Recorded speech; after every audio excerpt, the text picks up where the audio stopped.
Hey friends, I'm Chris Schufel with Chris in the Classroom, and today we're learning our ABCs.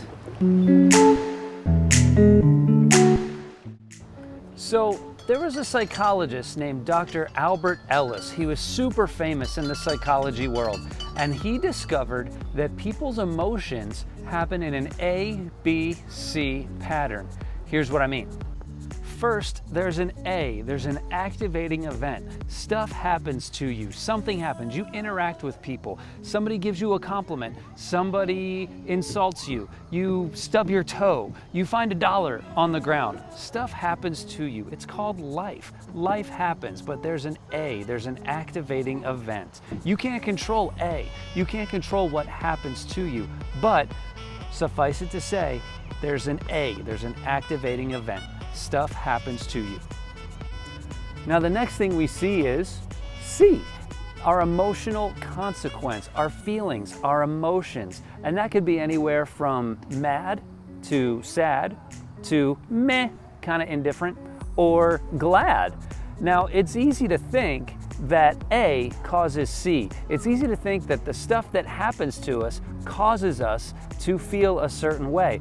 How many times have you said, oh, that person makes me mad, or what that person said made me sad, or you know what, that person makes me happy, or that situation makes me happy. And we blame our emotions on what happened to us. But as Dr. Albert Ellis described, it's not totally true. Now, if you're familiar with the first half of the alphabet, you know that in between A and C is the letter B. The letter B, which stands for beliefs. Beliefs, your thoughts, your knowledge, your preconceived notions about the situations that can happen.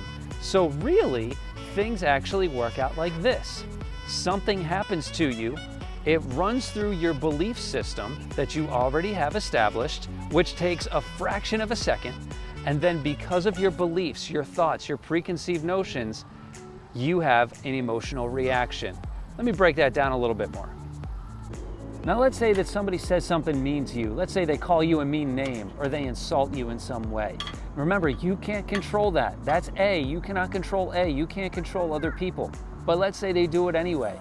Now, let's say you also believe that words have the power to hurt and wound.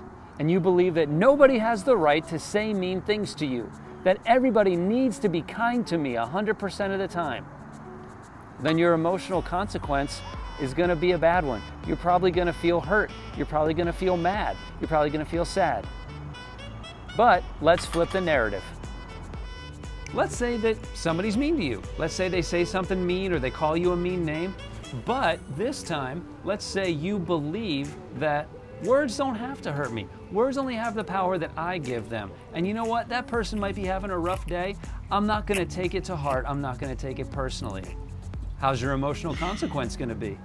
It's going to be good. You're going to be glad. You might just shrug it off and just say, meh, it's not going to bother me. Either way, you're not going to be bothered and your feelings aren't going to be hurt.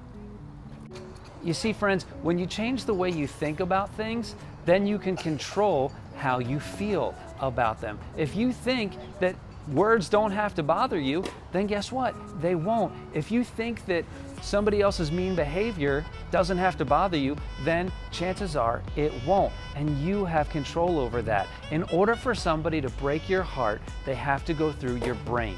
I'll say it again. In order for somebody to break your heart, they have to go through your brain. And if your brain says, I'm not going to let it bother me, then your heart stays protected and you end up having a good day regardless.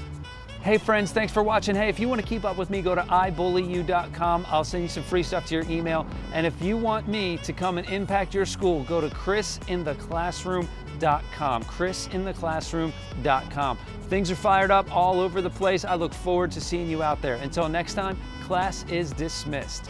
Peace.